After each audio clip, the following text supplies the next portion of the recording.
Magbigay tayo ngayon ng reaksyon dito sa vlog ni Professor's Channel. Ang title niya is VP Sara, hawak na ang evidences para ma-impeach si BBM. Lagot na. Okay. So, pakinggan natin ito at bigyan natin ng reaksyon kung malakas ba? Totoo ba itong mga ebidensya na hawak ni VP Sara? Nilabas na po ni Vice President ang 5 impeachable offense na maaaring isampa kay President Bongbong Marcos Jr. para po siya ay ma-impeach, okay? Bago dyan ay pag-usapan natin ang mga nakaraang pangyayari. Kung inyong matatandaan, sinabi po ni President Bongbong Marcos Jr. na tinext niya ang mga congressman at sinabing huwag nang ituloy ang impeachment complaint against the Vice President Sara Duterte. There are more reasons kung bakit iyon ginawa ni President Bongbong Marcos Jr. Una, inililigtas niya ang sarili para isipin ng marami at isipin ni Vice President Sara Duterte na hindi siya ang nasa likod ng impeachment complaint against her. No? Kasi kung talagang ganoon ang kanyang motibo, hindi niya dapat i-text ang mga congressman. Dapat ay dumiretso siya sa korte para sabihin na hindi siya nag-uutos. Oo, di ba? Dapat dumiretso siya. Dapat ay kinausap niya si Sara Duterte. Pero ang ginawa niya, so, ang comment ko dyan is dapat diniretso niya si Speaker Martin Romualdez. To me, yung pa-text-text na yan is a sign of weakness. He is not in control. Yan lang masasabi ko. Tapos, inilik pa. Sinadyang ilik para malaman ng sambayanan. No? Parang drama. iniutos lamang niya sa mga congressman na huwag mag-file ng impeachment complaint. Diba? Kung firm yung kanyang utos na yon, hindi ganoon yung itetext niya. Dapat or else, lalagay niya doon, mananagot kayo sa akin. Okay? Pangalawang dahilan, alam niya sa sarili niya na kung mayroon man sa kanila ni Vice President Sara Duterte ang mas karapat-dapat na ma-impeach, siya ang mas may mga bagay na ginawa. Katulad na lamang ng paglilipat ng pondo ng PhilHealth mula sa PhilHealth patungo sa National Treasury. Ang malupit po nito mga... Yan, malaking bagay yan eh. Kasi nasa poder na ng Supreme Court ang kasong ito. Nagbigay na ng TRO ang baka ma-declare yan na unconstitutional na ko. Ang laking sampal sa administrasyong ito.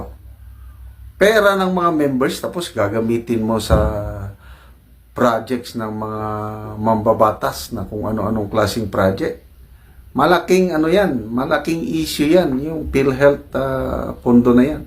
Ibigan ay mayroon na pong Supreme Court en banc decision o order na dapat ay pigilan o ihinto, no, ni na BBM at ni Martin Romualdez kasama ng ilang congressmen ang paglilipat ng pondo mula sa PhilHealth patungo sa National Treasury. Maliwanag po yun na inilabas noong October 29, 2024. No? Yun po ang inilabas ng Supreme Court. Illegal, mali, at unconstitutional ang ginawang ito ni BBM kasama ng kanyang pinsang si Martin I beg to disagree. Wala pang desisyon ng Supreme Court na illegal o unconstitutional. Hinihiring pa, kaso pa yan. Ang utos lang is itigil ang paglipat ng remaining 29.9 billion. Yun ang utos ng Supreme Court. Wala pa pong desisyon na illegal or unconstitutional yung paglipat ng pondo. Romualdez at ng mga congressmen. Okay? Yun po ang pangalawang reason. Pangatlo ay hindi po magpo-prosper ang impeachment complaint against Vice President Sara Duterte. Bakit? Isa sa mga ginamit nilang grounds ay betrayal of public trust. Kung inyong matatandaan, how can it become a betrayal of public trust when the Department of Education during his time, or her time rather, isa ang DepEd sa most trusted government agency of the government. So, paano mo masasabi? Sa tingin ko, sa mga congressmen, kung maganda yung usapan nila sa palasyo, baka nagkasundo na sila na dyan pa lang sa kamara, mamamatay na yung impeachment complaint. Kung susundin nila ang kahilingan ng Pangulo. So sana ganun. But anyway, kahit iakyat nila sa Senado ang impeachment complaint, wala rin. Meron ng siguradong 9 na senador na boboto acquitted si VP Sara. Kaya wag po tayong mag-alala. Na betrayed ang public. No? Those are some of the thing na kailangan nating intindihin. Kung titingnan natin mabuti, ito po ang grounds na maaaring plunder, no, na ginawa ng administrasyong ito. Paglilipat ng pondo mula sa PhilHealth patungo sa National Treasury, 89.9 billion pesos. Nagbenta po ng ginto, no, 129 billion. GSIS 62.5 billion, SSS 62 billion, Land Bank of the Philippines 62 billion, Development Bank of the Philippines 62 billion, PDIC 117 billion, ang sinasabing flood control project 500 billion, ayuda, no, na ginawa po ni Martin Romualdez na nagkakahalaga ng 500 billion pesos. Ang confidential fund na inilaan sa Office of the President ay 4.5 billion pesos. And of course, yung mga nananalo sa sweepstakes, sa loto, no, na hindi makatotohanan. Okay? Pangalawa, yung ibinabato nila kay Sara Duterte na death threat.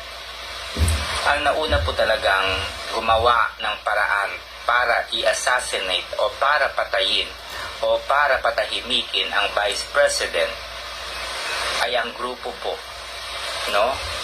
Ang grupo ni Marbil. Okay? Okay. Speaking of impeachable offense na posibleng gamitin laban sa Pangulo, to me, yung Duran-Duran party nung birthday ng Pangulong Marcos, may narinig akong mga abogado, 3 batas ang na-violate yun. So, graft and corruption ang violation yun doon. So, yung Anti-Graft and Corrupt Practices Act, mayroong Presidential Decree number 86, then yung Ethical Standards and Public Accountability. 3 batas na ito na nagsasabi, bawal ang mga government officials na magtanggap ng regalo, including yung entertainment. Bawal yun. So, that's impeachable offense. Yung pagkanong ginastos doon, ilang 100 million ba? Pambayad doon sa Duran-Duran. Mga law expert na ang nagkomentaryo just after yung birthday na yun. Nako, pwede siyang ma-impeach kung may mag-file ng complaint. Ayun, kung gustong rumesbak si VP Sara, pwede niyang pwede niyang gamitin yun na kung may mga tao, matapang na tao na mag-file ng impeachment, pwede yun. Tapos, meron ding mga congressman dyan na pwedeng mag-endorse. So at least, na-filean siya ng complaint. But kung mag-prosper sa Kamara, that's another issue, ano.